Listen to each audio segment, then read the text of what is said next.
It was cold. It was actually a snowstorm.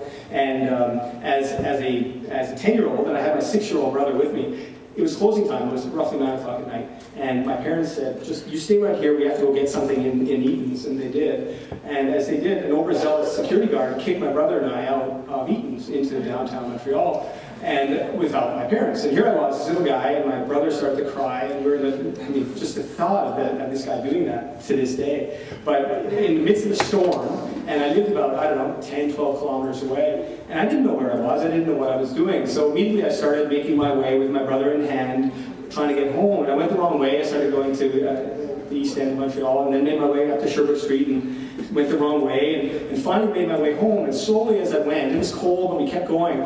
And after a number of hours, many hours, I started to recognize things. And then I got home, and I felt so good with myself. It was great. My brother was all happy, and all the police were there, actually.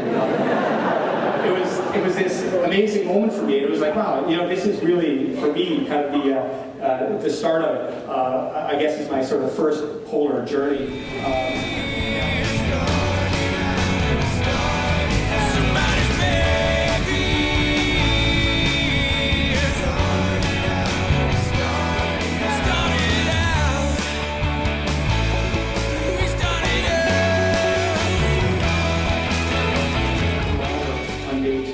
And it's an interesting aspect of butter that most of you probably don't realize, is that actually between -20 and -30 you can gnaw on butter, like it's gnawable and you can chew on it.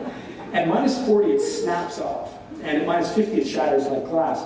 But when you bite into it, it also breaks your teeth, and you can see that by my front tooth. And that's unfortunately what I did. You start moving around, and you really feel like you're in a bowl of milk, or in the classic ping pong ball.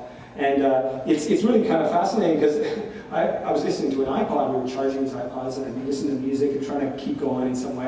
And I was listening to Jose Saramagos' book, Blindness, which is about people that go blind, but they don't go blind with black, but they go blind with white. And it was the most bizarre thing. I'm listening to this, and I was in this world of white blindness.